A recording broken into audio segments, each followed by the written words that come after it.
Howdy folks, welcome aboard.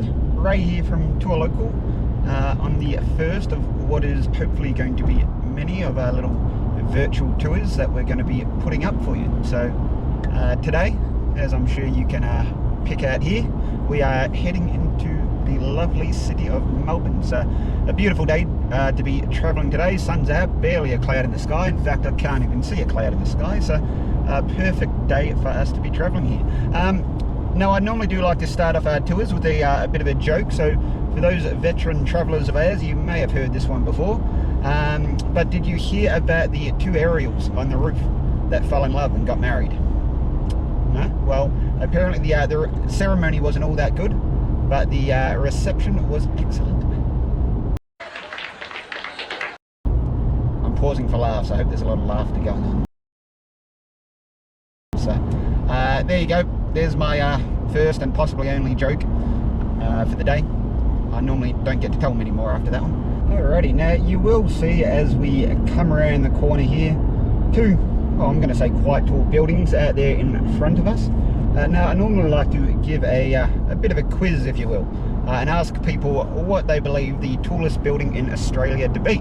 Now I did get the Rialto only a few weeks ago, so that person was a little bit off, but the common answer is of course the Eureka Tower, which you should be able to see over there on your left hand side. Might just be coming out of view now, but in fact the Eureka Tower is no longer the tallest. The tallest is Australia 108, the building on the left hand side of the Eureka Tower there. It has overtaken Eureka Tower in the past few months, and we now have a new tallest building.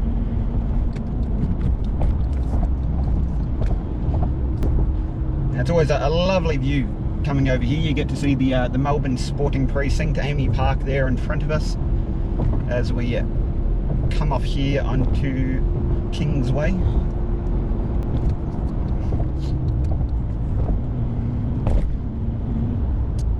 It's a lovely drive along here, along Batman Avenue.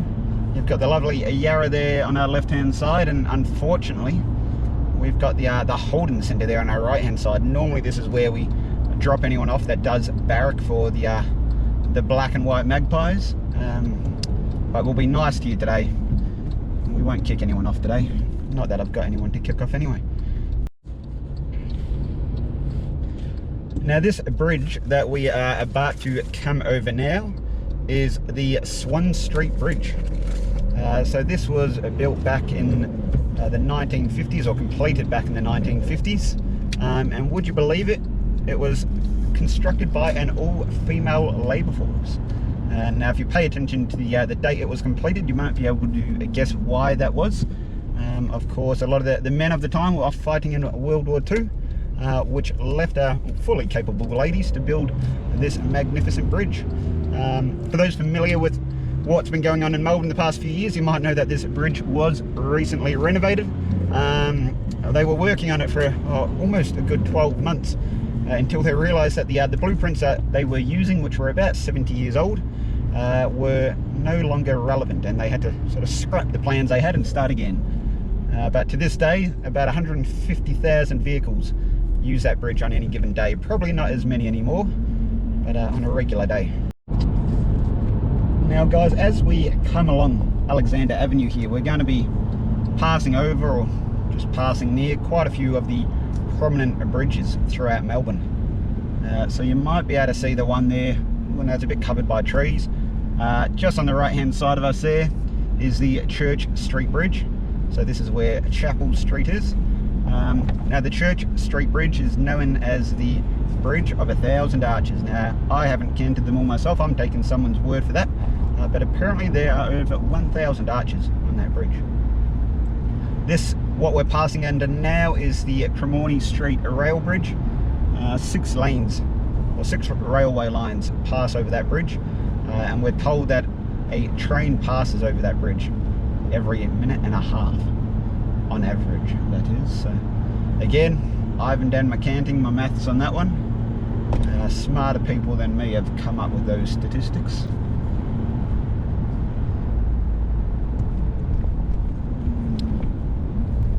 Now this bridge that we're coming up to now, quite an old one here in Melbourne, the Hoddle Street Bridge.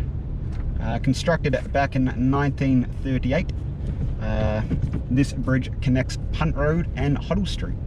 Now you'll see that there is a bit of a dogleg here in the intersection where the roads don't actually correctly line up on either side of the bridge. That is because, and this is how Punt Road got its name, there used to be a punt service before the bridge was here, before there was a permanent structure here. So there was a family-owned punt service that would ferry people either side of the river. And when it came time to building the bridge, Mr. Old Man who owned the punt service refused to move, so they pretty much built the bridge around him. So he was still operating there as the bridge was being constructed. He refused to move. He was a bit of a stubborn man, but then apparently once the bridge was all constructed, there was obviously no more need for him, and he packed up his punt and he left. So that's how we get the name Punt Road. And obviously if you're a Richmond Tigers fan, you'll be fairly familiar with Punt Road. Actually, even if you're any sort of footy or cricket fan, because we all know the MCG, the mighty MCG, sits on Punt Road there. So guys, we are now entering into King's Domain. So a lovely, lovely part of Melbourne this. King's Domain takes up, I think it's about 90 acres or so of parkland here in Melbourne. And it is one of 4 big gardens within this area. So we have King's Domain, which we're travelling through now, which consists of such prominent places as Captain Cook's Cottage, Latrobe's Cottage it is, the Shrine of Remembrance, Governor's House, a lot of nice things to see here, and as you can see, it's just a beautiful bit of parkland as well. But within this garden area, there's another 3 gardens as well. They being the Alexander Gardens, which is further down towards the banks of the Yarra River there, the Queen Victoria Gardens, which is named obviously after Queen Victoria, and there's a large statue of her there that sits atop the highest point in those gardens, overlooking the gardens and the people within it. And then of course we have the Melbourne Botanical Gardens, which are just here on our left hand side as well. So you'll see as we just come around this little bend here that we've got the shrine there on the left hand side, and we were talking a little bit about John Monash before, and it was John Monash that really pushed for the creation of the shrine in terms of its location, overlooking St Kilda Road and the rest of the city there. If you've ever been on top of the shrine, you'll know it gives you a lovely 360-degree view, especially looking out towards the city. And it was built by sandstone quarried in Tynong, so not too far away from us, the sandstone there in Tynong. Completed as a memorial to the returning soldiers of World War I, but now serves as a memorial for all Australian and New Zealand soldiers in all our armed conflicts. I'm just going to quickly loop around here. You'll see just in front of you there a statue of a soldier man standing behind a jeep, and also one there of John Monash on his horse. Now that soldier behind the jeep was Sir Thomas Blamey. Now the reason he's standing behind a jeep, then you'll see a lot of sort of monuments to soldiers and generals and that sort of thing around the Botanic Gardens, King's Domain here.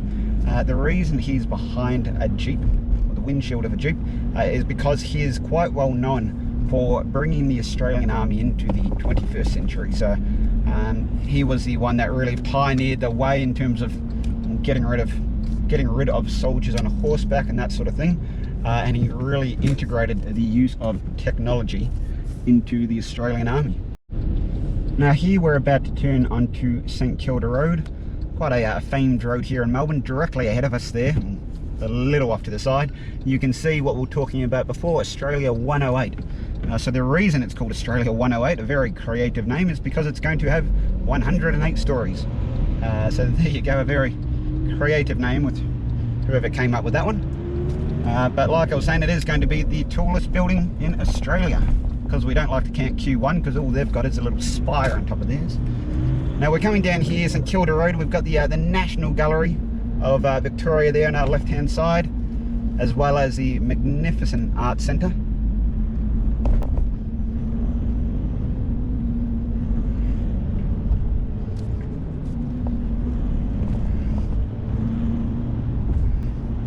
Now this bridge that we're coming over here is the Princes Street Bridge.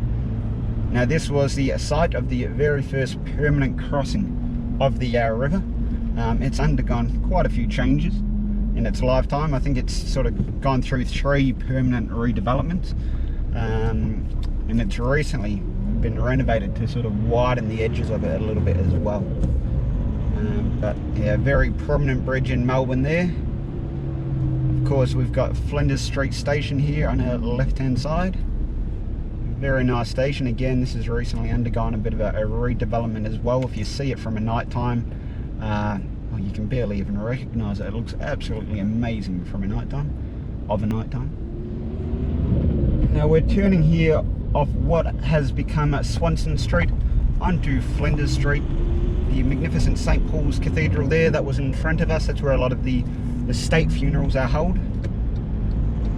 We're coming along here. Of course, we had Fed Square there on our right hand side. Now I just want you to picture this. It is currently 3:30 in the afternoon on a Thursday afternoon here in Melbourne. Any other day this would be absolutely chock-a-block with people coming or going home from work, cars absolutely bumper to bumper, people lining the footpaths here making their way back from work. But as you can see, we've got plenty of space here. There's barely a car on the road compared to what it normally is anyway. So I do just want to point out that what we are doing here, we're completely abiding by the rules and regulations that have been set. I'm not leaving my car at all. I am technically working as well. So we just thought we'd give you people back home something to enjoy. Now this is Flinders Lane that we're coming down there. As you can see, people are quite chilled at the moment just to walk across the road.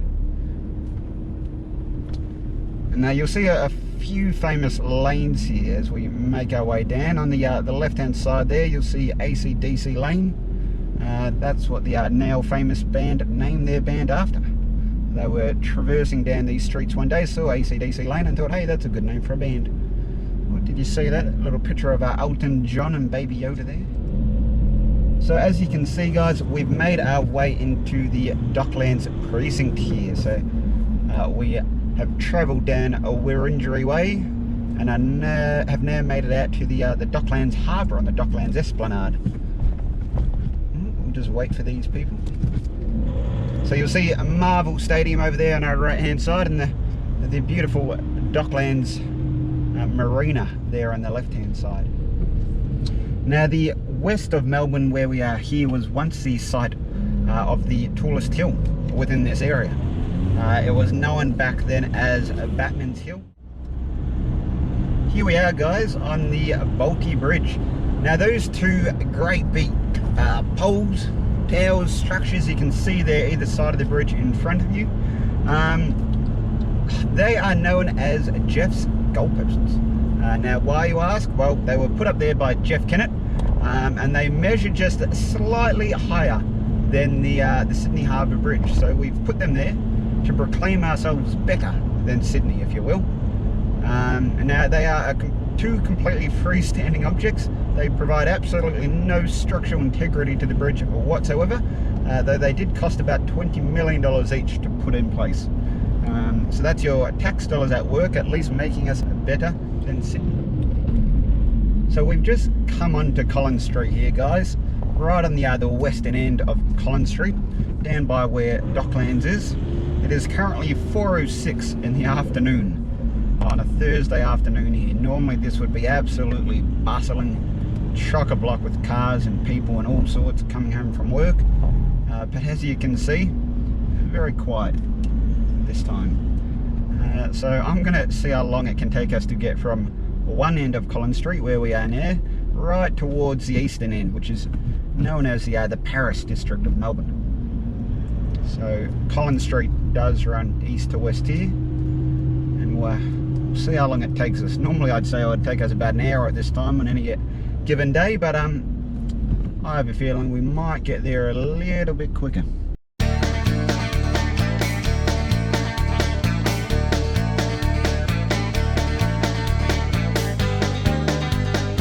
This is King Street that we're coming up to now.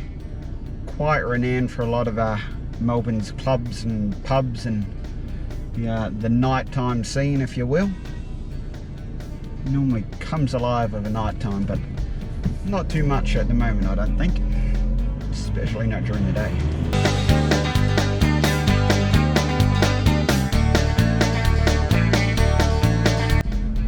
This is William Street here. You'll find a lot of the big businesses reside around this area here. A lot of the law courts as well. Now, if you're ever struggling to remember the names of the streets going from west to east through Melbourne, obviously your first one there is Spencer Street. You can remember that by the old name of the Spencer Street station, now Southern Cross Station.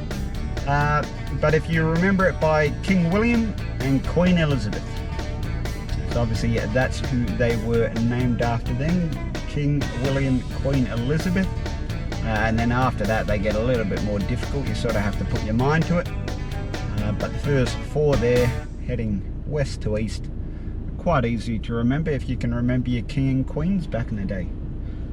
So this is Queen Street that we're on now.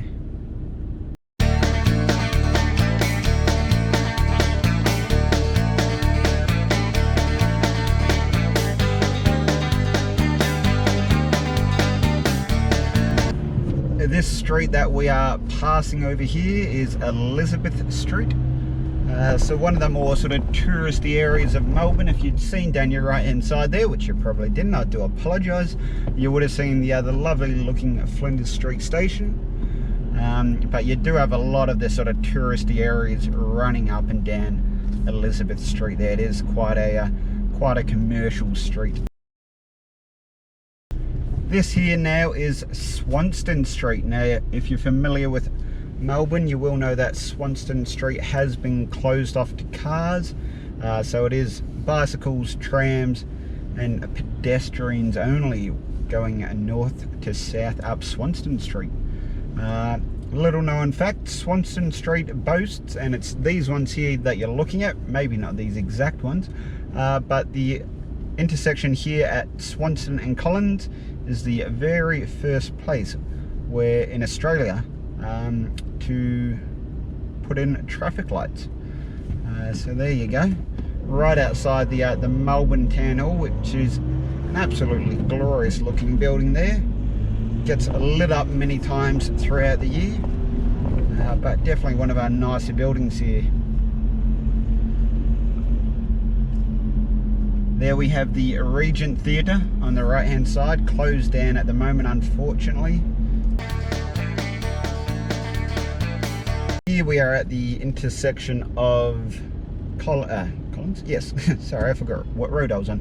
Collins and Russell Street. Now this is where the eastern end of Collins Street starts, the Paris end like we were talking about. I'll wait for that tram to get in front of me there, being a bit selfish, so you can get a good look of everything around us. Nope, I've got someone at my backside now too. This is one of the joys of the city. You look for trams and bikes and people walking out on the crossings here. It gets pretty fun at times.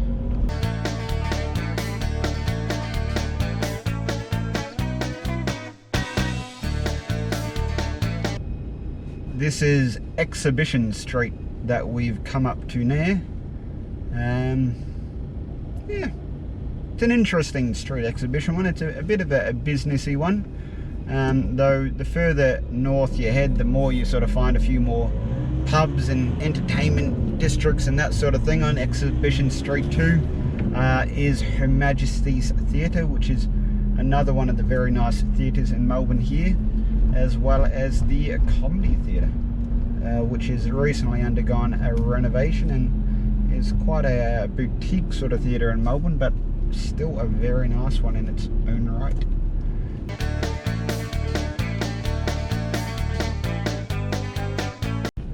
And here we are at Spring Street. So you will see the old Treasury building right in front of us there. Back in the day of the Victorian Gold Rush, Melbourne or Victoria had too much gold to know what to do with it.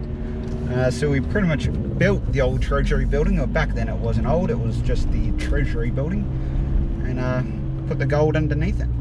So that is the end of Collins Street there. My watch is currently showing 4:15, so we got west to east in under 10 minutes. Now this road that we are on here, which leads us through the Melbourne Sporting Precinct alongside the banks of the Yarra here, is Batman Avenue. Quite an infamous name in Melbourne these days. John Batman was one of the early settlers of Melbourne here, back in the 1830s.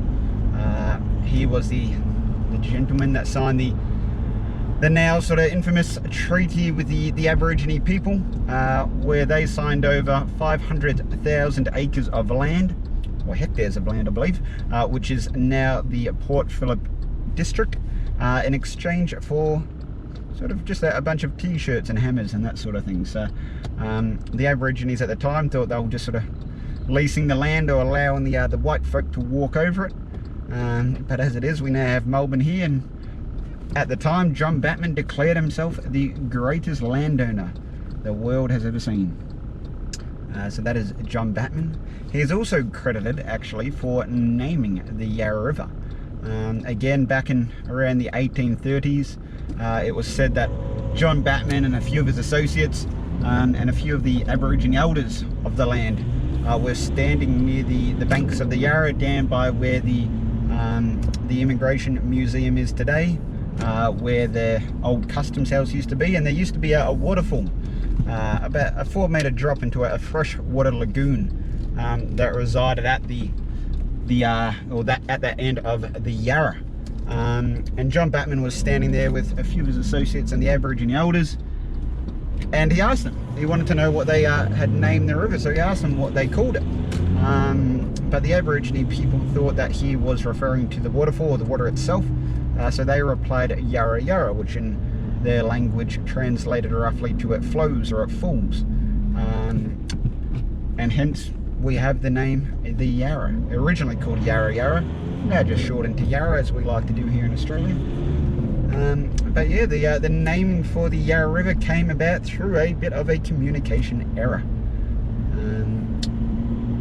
If you are familiar with your Melbourne geography, you may have heard of the word Burrungma, the name Burrungma, or Burrungma.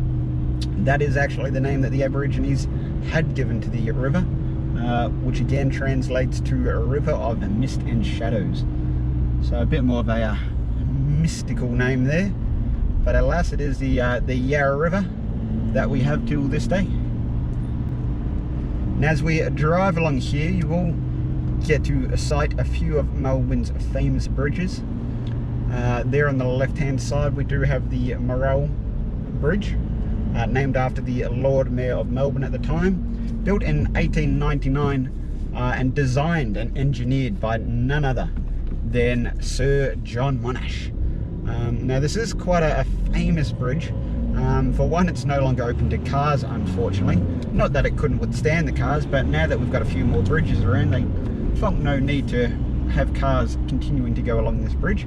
But it was actually the very first steel reinforced concrete structure ever. So it was designed here by Sir John Monash, and it was actually built over dry land. So the Yarra never used to flow through this part of Melbourne. In fact, the Yarra never really used to flow like it does now at all. Pretty much everything that you see from the inner CBD out to Richmond and the Toorak area here, in terms of the Yarra, it's all been man manipulated. So it never used to be this lovely windy snaky figure that you see before you. It used to be more of a swamp-like feature, where the water actually ran further north than it does now before dropping back into Port Phillip Bay.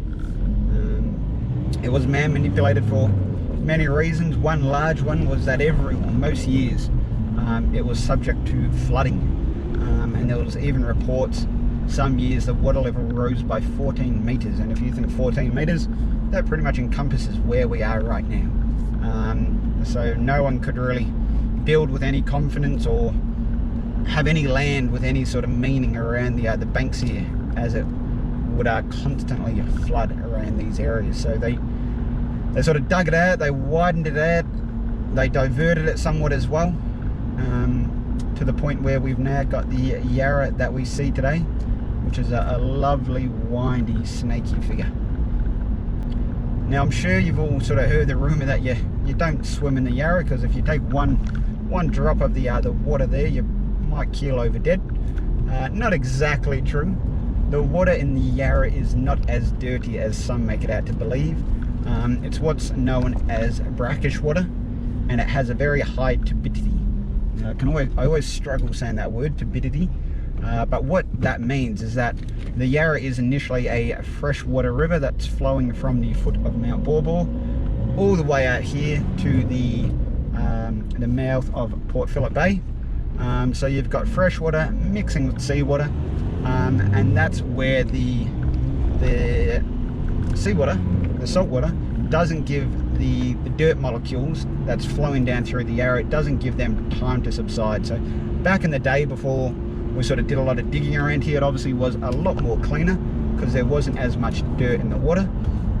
But as it is now, there is a bit of dirt in there, but the dirt that is in there isn't given it a chance to sink to the bottom.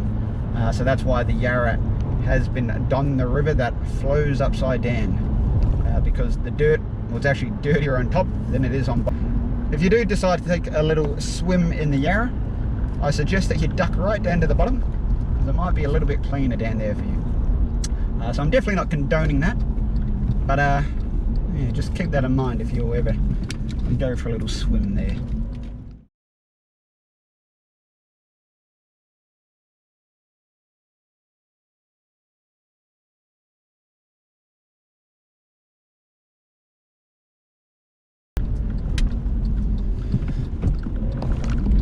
So as we make our way just into Richmond here, but then out of Richmond, out of the city, back onto the Monash Freeway, which at this time of day at 4:40 in the afternoon, it's amazing, absolutely amazing to see it like this.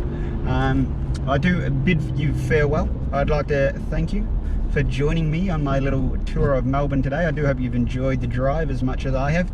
Probably a bit more relaxing for you there at home in your nice comfy chairs. It's definitely not too strenuous for myself either. It's always a lovely drive through Melbourne. So I do thank you for joining us today. If you do have any other suggestions as to where you'd like to go next, or where you'd like us to go next, do let us know. We are looking to do a few more of these virtual tours where we definitely abide by all government regulations and that sort of thing, but it allows us just to get you out and about without actually having you out and about. So this is Ray from Tour Local signing off. We'll see you again soon. Hey guys, just me again. This is like a little post-credit scene for you here. By the way, it's just on 5 o'clock in the afternoon, and I don't think I've gone below 100 kilometers along the freeway here. Absolutely amazing. But I thought I'd leave you with a little joke. So there's a Pelican, and he owns a cafe. Him and his family run this cafe together. Now it's a very nice cafe. It's situated right on the banks of a lake. They have awesome food, great service. They've been in business for about a month or so, and they've noticed after the first few weeks where they were getting quite a steady load of customers through. They're just in the past week or so, it's really dropped off. Business has really dropped off. Now they're not too sure why. So one day, Mr. Pelican stops a passerby who's someone that used to come into the cafe quite a bit in the first few weeks, but they hadn't seen him for a while. Mr. Pelican asks him, he says, well, why aren't you coming into our cafe anymore? And the gentleman looks at the Pelican. He says, look, you've got a lovely cafe. It's a lovely atmosphere, lovely scenery. Your food's awesome. The service is absolutely amazing. And the Pelican said, well, why don't you come anymore? And the man says, well, your bills are just too big. And again, I'm going to pause for laughter. Pausing for laughter. Still pausing for laughter. Okay, I'll go now. Bye.